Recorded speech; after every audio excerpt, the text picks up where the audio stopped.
to the living spirit of truth as you ready yourself to receive today's message. Peace be with you.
That was beautiful. Good morning, everybody.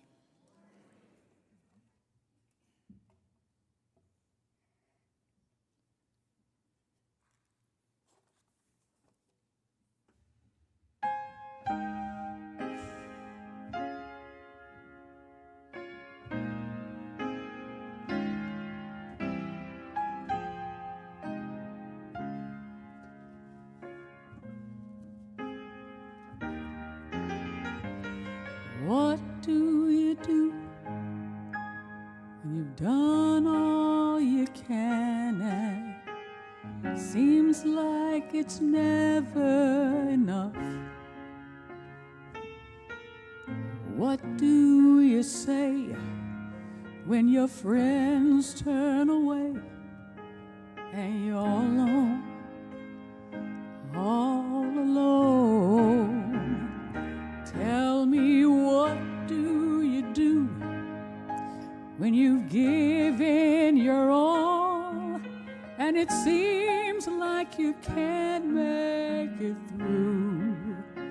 Well, you just stand when there's nothing left to do. You just stand, watch the Lord see you through. Yes, after you've done all you can, you just stand. Tell me, how do you handle the guilt of the past? Tell me, how do you deal with the shame?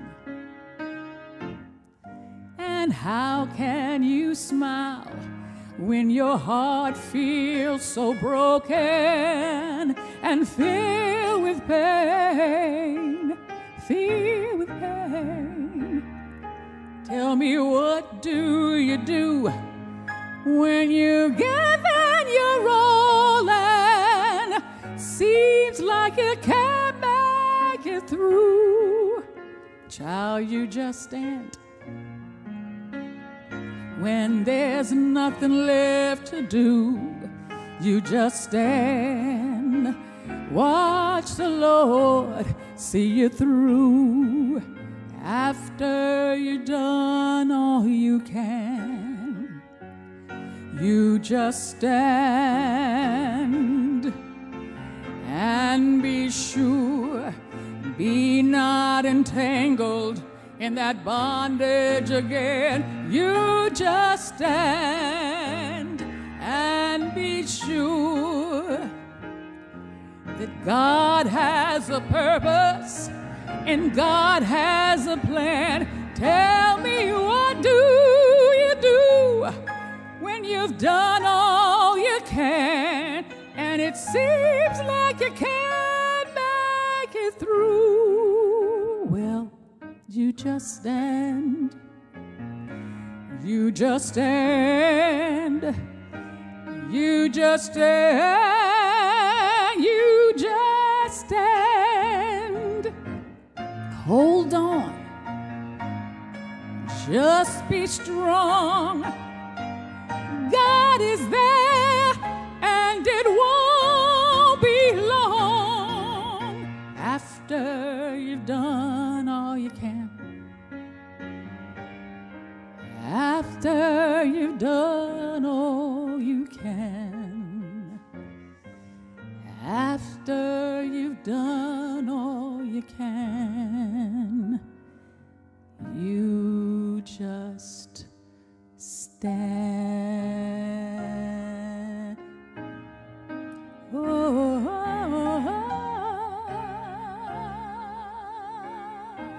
you just stand.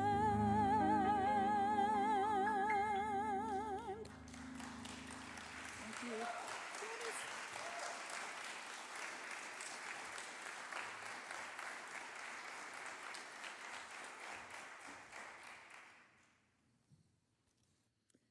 That made me cry. Thank you so much, Celeste and Dennis, for that beautiful music. Thank you so much. And welcome to this beautiful space we call Unity of Washington, D.C. My name is Katherine McQuay Lewis, and if you're disappointed not to see Reverend Sylvia, so am I. But she can't be here every Sunday. And my prayer is that I have something to say today that someone out there needs to hear. Dear God, may the words of my mouth and the meditation of our hearts be acceptable in thy sight, O Lord, our strength and our Redeemer. Please join me now for our meditation.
We let go of any fear or worry, and we breathe in the love and the joy and the comfort of God.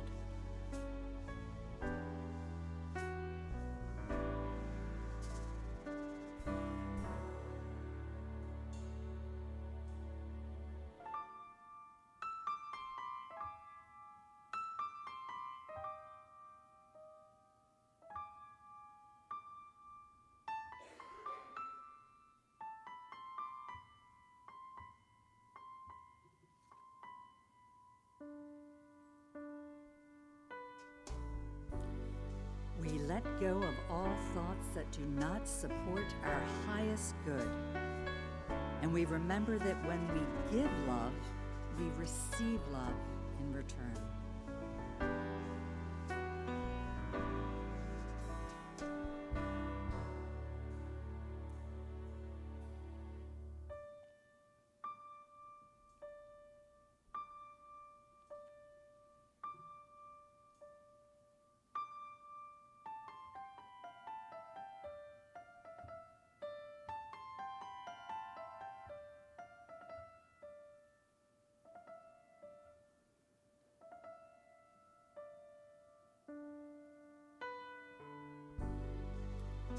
We make the decision to fully experience our lives so we can begin anew, starting with this moment.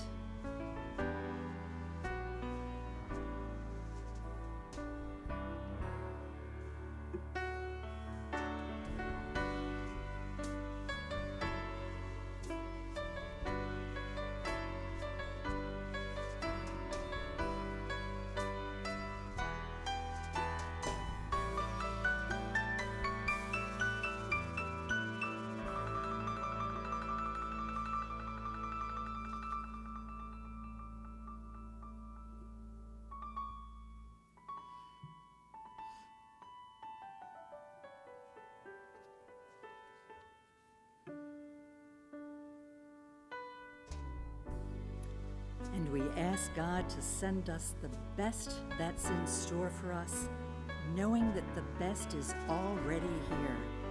We have only to open our minds and hearts and receive it.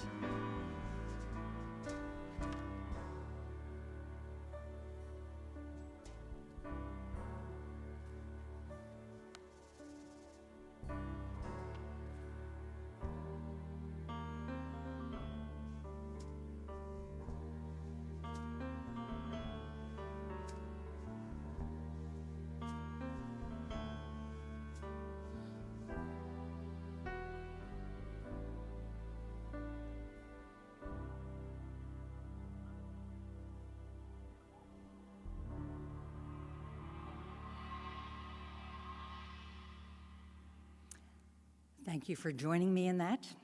And if you recognize the music, it's because it's from our own Richard Payne Trio and their song called Welcome. Round of applause for Richard. So after that nice, peaceful interlude, I don't want to start out by depressing you, but does anyone else feel the world has gone just a bit crazy these days? I mean, I know people have been saying that since the beginning of time, but it feels really crazy lately, right? There was an article in the Post a few weeks ago with the headline, "Bad Behavior at Barbenheimer Reflects a Worrying Trend." And it was talking about the two big movies of the summer, Barbie and Oppenheimer, and all the reports of bad behavior in theaters across the country. People talking and yelling out and scrolling on their cell phones and starting fights. And of course, we know that bad behavior is not limited to the movies, right? Anytime you have a crowd of people gather, there's a chance you're going to see some behavior your mother would not be proud of. But the article also pointed out that there's definitely been an increase in stress over the past few years that might account for some of that. Things like the pandemic and the tremendous changes that has left us with. Things like rising prices and all the climate-related disasters, the political polarization. There's definitely no shortage of things to stress us out. Which brings us to the question, how are we going to handle it? How are we going to maintain our sanity, to live as the people we know our God would have us be when it seems the rest of the world is losing its collective mind? Now, most of us know from experience that we cannot control what's going on out there. The only thing we can control is what's going on in here. So where do you get your sustenance from? Where is your source of strength and stability? In a few weeks, we will be into September and the fall, and all that brings with it. Back to school, back from vacations, back to work, many of us back into offices more often than we were used to, and life ramps up again. And who knows what the world is going to throw at us. But the question isn't what's going to happen. It's who am I going to be as I go through it? Am I going to get tossed about like a leaf in a storm? Am I going to be all woe is me, everything is awful and I can't stand it? Well, I can allow myself a few minutes of that because that's kind of a natural response. But then, how am I going to get myself back on the beam? What is your anchor? How do you ground yourself? Chances are, if you are here today or listening in today, your source of strength is your God and your spiritual life and your spiritual connection. That's certainly what it is for me, and I don't know how people get through life without it. But do I always act like that? That would be a no. But it is only when I turn to God and try to act like the person my spiritual beliefs call on me to be that I can get back on the beam. Philippians 4, verse 8 says, "Finally, brothers and sisters, whatever is true, whatever is noble, whatever is right, whatever is pure, whatever is lovely, whatever is admirable, if anything is excellent or praiseworthy, focus on that." Think about those things. I was on our weekly Divine Connections call a few weeks ago, and this topic came up, and I wrote down what Reverend Sylvia said because it was so on point. And she said, "Wherever I am, whatever is happening, I can stop and go within and get what I need because the presence of God is within me."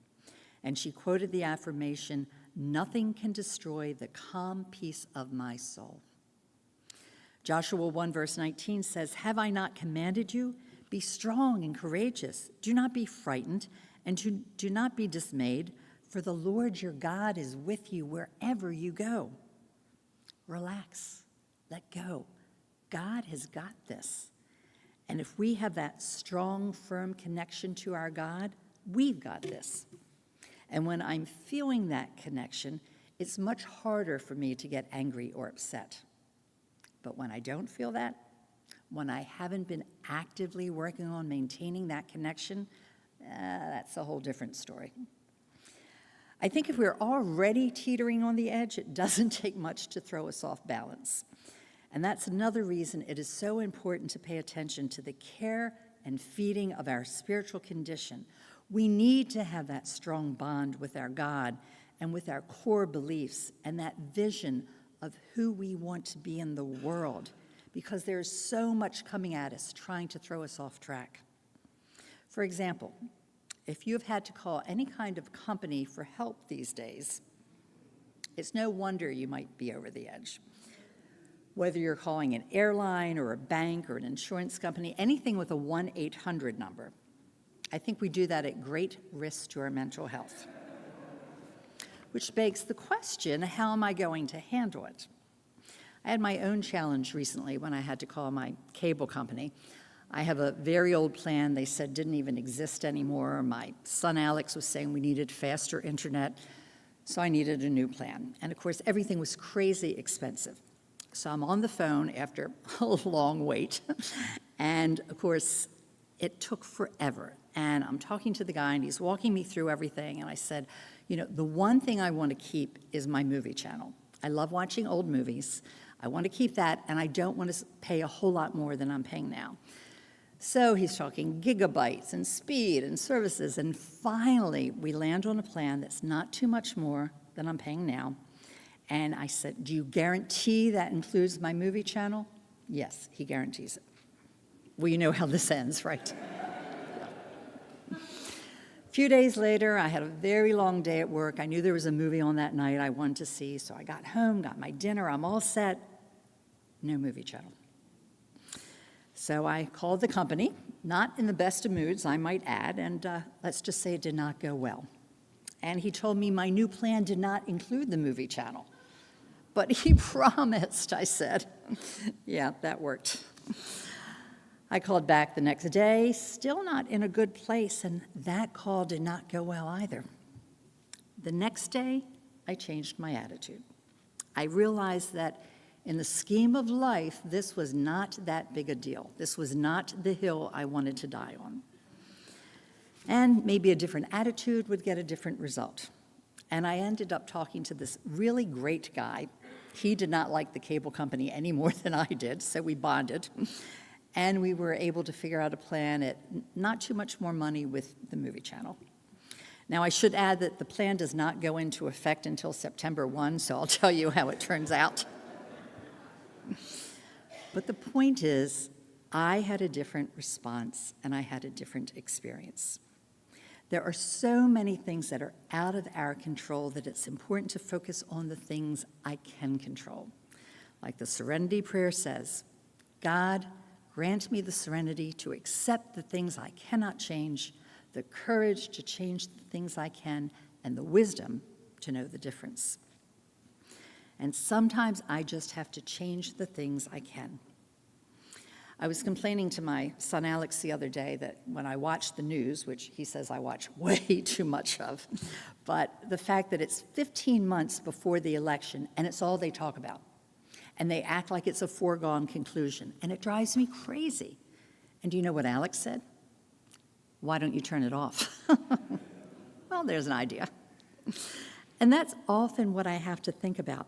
Why do I get so involved, or even worse, stay involved in something that's upsetting me? Well, sometimes I think it's because those are the things that get our adrenaline going. It's exciting, it's interesting, but is it good for me? I was reminded of that a few months ago. A colleague and I were going to a work meeting in a building where I knew something big and newsworthy was happening that day, something political was going on. And as we were walking down the hall, all of a sudden there was a group of reporters yelling questions after someone. They're running down the hall. So, of course, I start to do the natural thing and follow them. And my colleague said, Catherine, what are you doing? Get back here. And I'm like, no, I want to see what's going on. At which point she grabbed my arm and pulled me back. And the next day, when that picture of those people was in all the newspapers, on all the news shows, she said to me, aren't you really grateful for the fact your face wasn't in the background trying to see what was going on? I think your bosses would be very pleased you were not part of that. And she said, you know, some people run toward a commotion and some people run away from one. Which person do I want to be? Proverbs 4, verse 26 says, ponder the path of your feet, then all your ways will be sure. Do not swerve to the right or the left. Turn your foot away from evil. I don't have to run towards the trouble. Turn your foot away from evil. Think it through. Root yourself in your God and your beliefs and act accordingly. Because when I do that, it always turns out better than it would otherwise. Ponder, think about your path. Which way am I going to go here? How am I going to handle this? And then hopefully I will turn away from the choice that I know is not going to end well, and instead make the choice that my higher self, my God self, would have me make. We know there will always be things happening that are not to our liking and that will drive us to distraction. But the question is, what are we going to do about it? How are we going to handle it? There's a famous quote from Viktor Frankl, the psychiatrist, writer, and Holocaust survivor, that says, between stimulus and response, there is a space. In that space is our power to choose our response. In our response lies our growth and our freedom. That's it. That's the work. How am I going to respond? For me, it all comes down to doing the work on myself, praying for guidance, asking God for help, and always striving to be better and to do better. The more I am tempted to lash out at someone else, the more I know there's something going on inside of me that needs to be addressed. Now, of course, I know this is easier said than done, and I was reminded of that with an incident at work recently.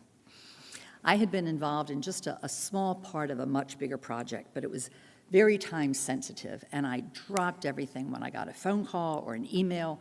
Nights, weekends, whether I was having dinner with Alex or talking to someone, I dropped it. I did whatever they needed me to do.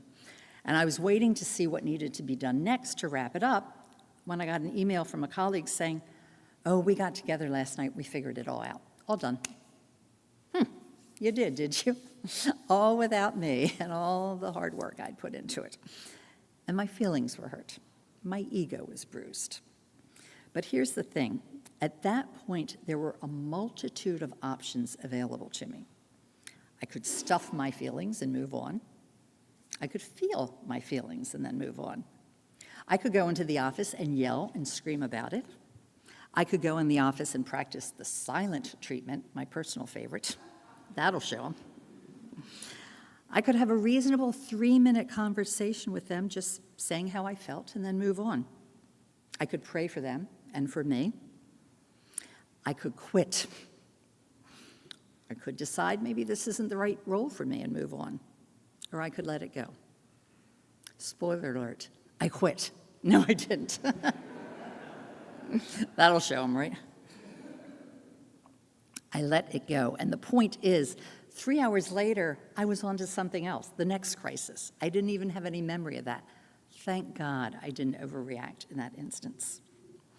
2 points here. The first is that we are always at the level of choice, even though it may not seem like it, but generally something happens, the stimulus, and then we have a choice how we're going to respond. And secondly, if I am really trying to follow a spiritual path, there are certain options that should come off the table. For example, yelling and screaming and the silent treatment, not on my spiritual path. And certain things I should definitely do, like breathing, sitting quietly for a few minutes, praying. Here's another example. You know something that really puts me over the edge? When you're driving down the street, it's 2 lanes, one going, one coming. Cars are parked on either side, and there are shops and restaurants on both sides, and someone double parks. Right? You know it. They just stop, they put their flashers on, and either they're waiting for someone, or even worse, they're running in a store to get something, and they just stop, and you're stuck there. And now you have to wait, you have to peer around, you have to see if other cars are coming, you have to wait, you have to take a risk nobody is coming. It's really infuriating. Now, for the purpose of this message, I'd like to be able to tell you, and here's the perfect way I handled it, so I don't do that anymore. But I would be lying, so I won't say that. But I can tell you that now I can think about it differently, because I tried to think, what's causing my reaction? And I thought, maybe it's because that person feels so entitled that they can just stop. It doesn't matter who else is out there. They don't care that they've blocked 2 lanes of traffic. But then I have to remember, although my anger may be totally understandable, how am I going to handle it? Because I can yell and blast my horn and wave my arms, all of which I've done many times, but it's not like I'm teaching them a lesson. It's not like they're saying, "Oh, gosh, I won't do that anymore." All that's doing is making me crazy. For me, the answer is to calm down, to breathe deeply, to say a prayer, and to let it go. Because the only person's sanity I'm here to save is my own. I am responsible for my behavior and my reactions. That's it. Nothing can destroy the calm peace of my soul. The response is always up to me, and it's by working on myself and my spiritual hygiene, if you will, that I'm going to make the choice that will have the best result for me. There's also remembering that we do have the ability to react to things differently. I grew up with a father who did not do well in traffic. And when there was a traffic jam, forget about it. The yelling, the language, and I would be frozen. I would just sit there waiting. And then in one of my first serious relationships, my boyfriend was exactly the same way in traffic. Imagine that, dating someone like your parent. That never happens, does it? But then I dated someone else, and we hit our first traffic jam, and I braced. I thought, here it comes. But instead, his reaction was, oh, well, we'll get there eventually. And I was stunned. I was amazed. You mean there are actually different ways to respond to this? We all get the choice how we're going to respond. We also know that when our feelings get hurt, too often the temptation is to hurt back. I was at a conference recently, and my friend and I were hurrying to hear a speaker we wanted to hear. And we turned a corner and joined the line very innocently. And one of the workers spoke to us rather harshly and said, you cannot cut in line. The line starts all the way back there. Well, we were semi-mortified because it was an honest mistake, but we went all the way to the back of the line and we're making our way up again. And then there are two older women coming toward us in walkers, and it looked like they were going to cut in. And my friend said, oh no, this is not the end of the line. You have to go all the way back there. And one of the women said, ma'am, we were just trying to get to the ladies' room. Oops. But it was so unconscious. We had been scolded, our adrenaline was up, we were primed to scold back. Whatever is happening out there, it all comes down to how am I going to respond? Am I going to take the high road? Am I going to act like a person with a core set of spiritual beliefs that guide my life and direct my behavior? It really is a choice. I saw a poster that said, I always remember that I get to choose my reactions, and today I choose anger and resentment. That's not the kind of choice I'm talking about. But it makes the point that we get to choose. I think we constantly need to affirm that all we want is peace. If we make our happiness conditional on how other people are acting, we've lost. We might as well give up now. Nothing can destroy the calm peace of my soul. You've all heard a lot of stories about my son, Alex, when he was growing up. And there is a lot of behavior on my part I wish I could take back. And I know I would get especially triggered if we were with a group of other parents and kids and Alex was not behaving well. I would get so triggered, and I would respond in a way that was not always loving. And then I'd see another mother saying to her child, who also wasn't behaving perfectly, hey, Johnny, let's take a break for a few minutes. Let's get a snack, take a walk, and we'll come back and try it again. And I'd see Alex looking at that mother like, hello, how do I sign up for that? He's probably hoping he was switched at birth. Romans 12, verse 2, the New International Version reads, do not conform to the pattern of this world, but be ye transformed by the renewing of your mind. Then you will be able to test and approve what God's will is, his good, pleasing, and perfect will. And the New Living Translation reads, don't copy the behavior and customs of this world, but let God transform you into a new person by changing the way you think. Then you will learn to know God's will for you, which is good and pleasing and perfect. If I am transformed by the renewing of my mind, it is a fundamental change in how I see the world. A phrase that has saved me on more than one occasion is restraint of tongue and pen. Don't say it, don't email it, don't text it. Wait. What may seem like a really good idea in the moment may seem like a disaster in a few hours. And ask yourself the questions. Does it need to be said? Does it need to be said by me? Does it need to be said by me now? Because I have seldom regretted anything I did not say. But the things I've said in a moment of hurt or anger, that's a different story. We've all heard the expression 10% of life is about what happens and 90% is about how we react to what happens. I do believe that if we are trying to live a spiritual life, if we have at least some idea of how our God would have us behave, we are called to a higher standard. And Reverend Sylvia spoke to this in her message a few weeks ago. She said that once you put your feet on the spiritual path, there's no going back. You can't unlearn the truth. And if I believe myself to be a child of God, in whom I live and move and have my being, then when I start to snap back at that person who has just offended me, I'm going to have second thoughts. It's so important to remember that feelings change all the time. 1 minute, you might be getting on my one last nerve. But a few hours later, I might think you are one of the greatest blessings in my life. So it's really important that in that moment when I am so upset with you, that I not say or do something that could damage that relationship for a very long time. For me, I think this work has to be a high priority. But sometimes I know my priorities are out of whack. For example, I can't tell you the last time I went out of the house without brushing my teeth. But the last time I went out without taking 10 minutes to align myself with my God, probably yesterday. Here's the thing. We bring who we are to every encounter. We bring our histories, our families, our brain chemistry. We are bringing ourselves and our perspectives to every encounter. Wherever you go, there you are. So if I want to handle it differently, I have to do something different. I have to pray, dear God, please let me see this as you would have me see it.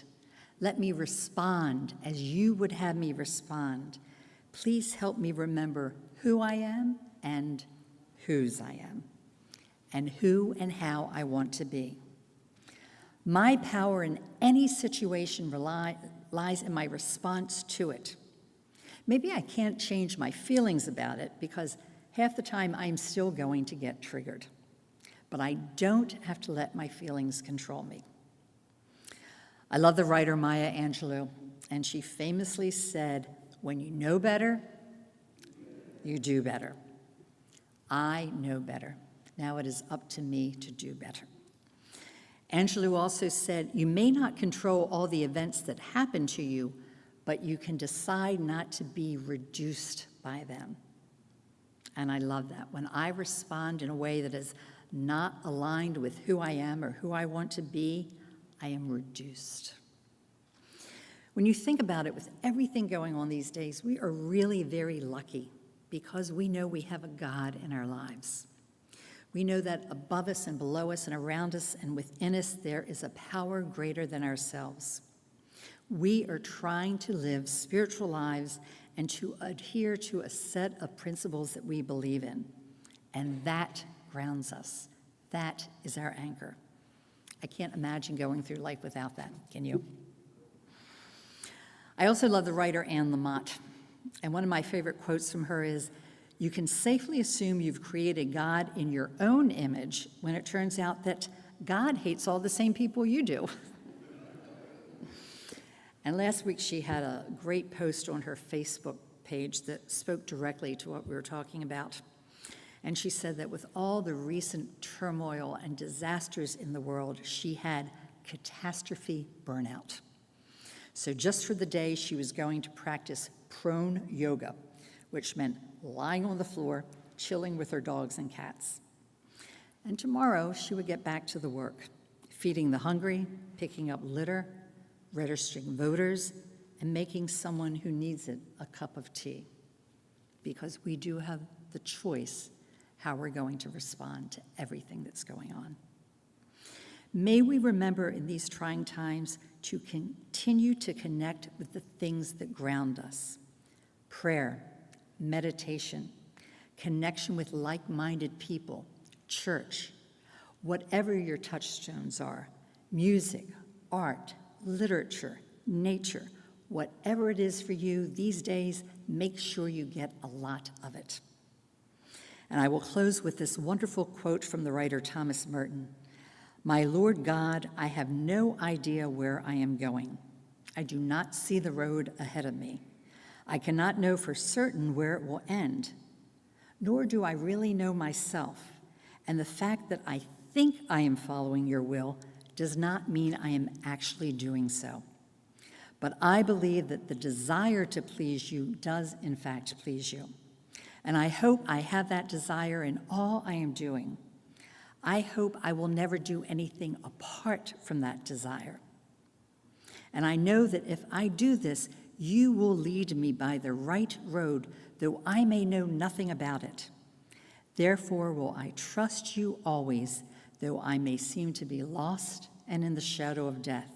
I will not fear, for you are always with me, and you will never leave me to face my perils alone. Thank you.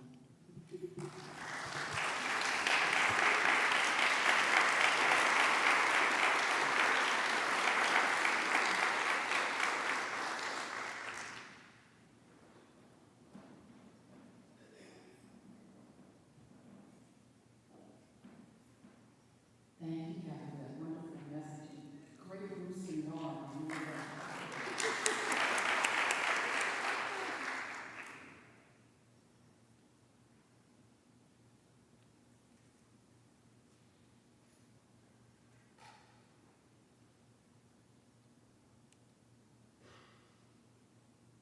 I hope they're up there. Well, anyway, while we're getting prepped, I'll tell you this song I'm doing it's a Burt Bacharach song, been around forever. What the world needs now is love, and it's always a good song because we can't get enough of that. Wonder, does anybody know who originally sang that song? The first singer, because I know most people think it was Dionne Warwick, but no answer. Jackie DeShannon. I was just looking that up while I was looking for some tracks for the song. But I'm just talking Allison, or Tracy, or okay, so whatever. Okay.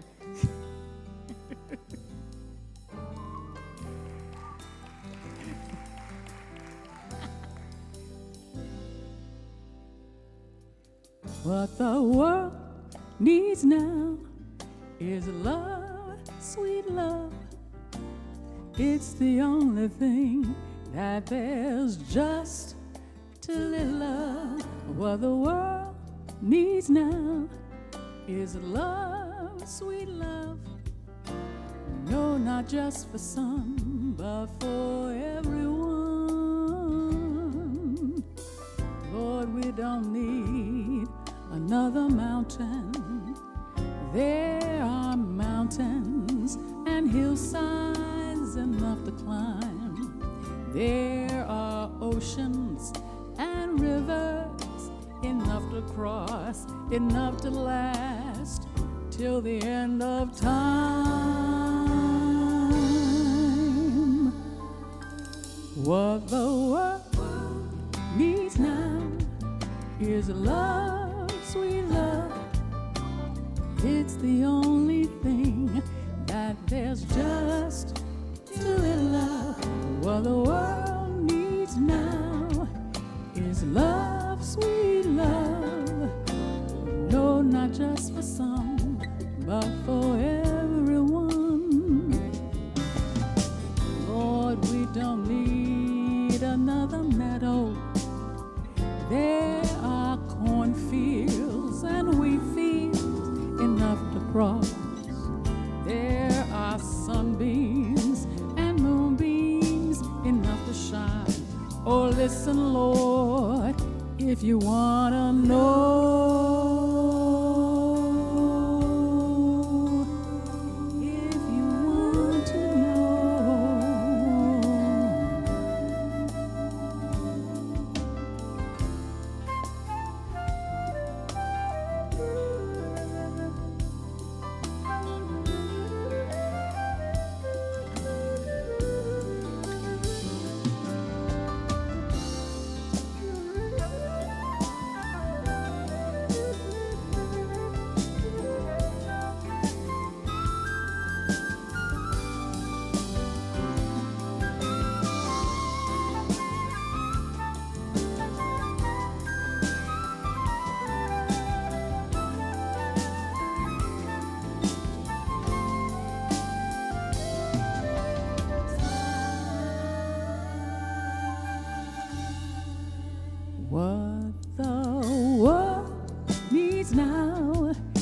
is love, sweet love. It's the only thing that there's just too little of. What the world needs now is love, sweet love. No, not just for some, but for everyone.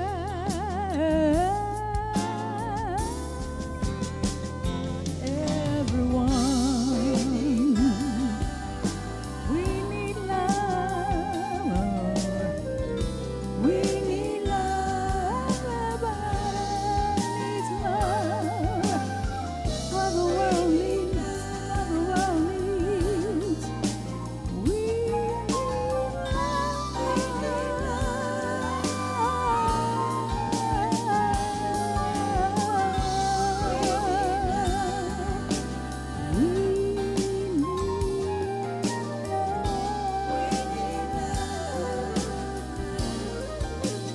some more love.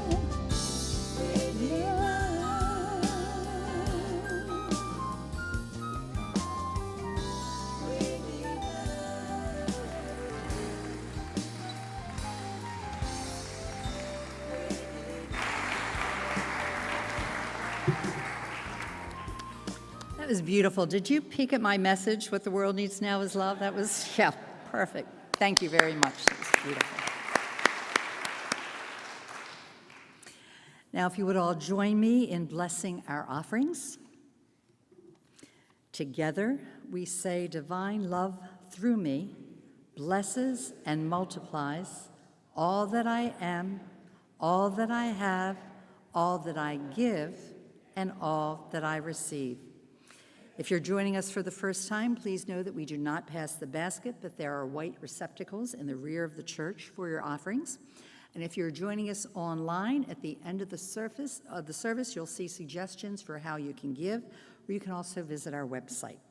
We thank you in advance for sharing your generosity from your abundance. And if you will now join me in our affirmation, I will read it first and then ask you to read it with me.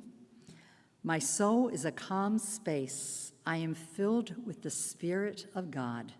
I am transformed by the renewing of my mind. Together? My soul is a calm space. I am filled with the Spirit of God. I am transformed by the renewing of my mind. And now I invite those of you in the sanctuary to please stand as we end with our closing songs.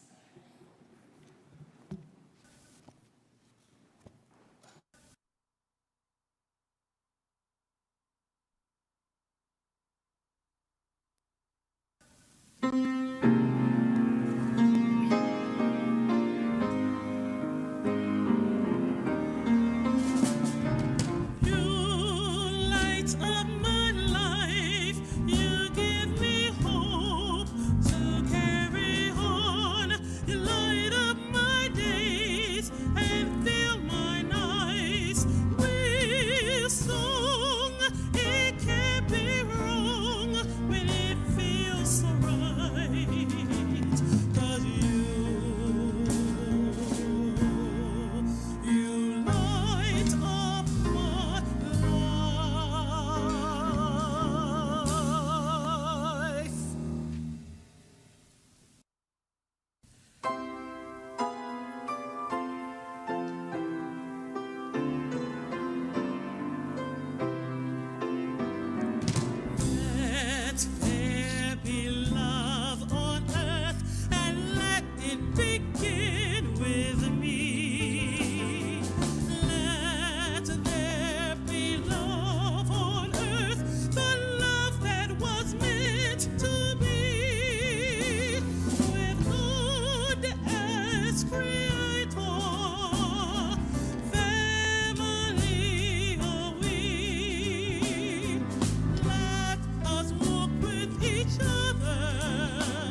God surrounds us. The love of God enfolds us. The power of God protects us. The presence of God watches over us. Wherever we are, God is, and all is well. And that's the truth.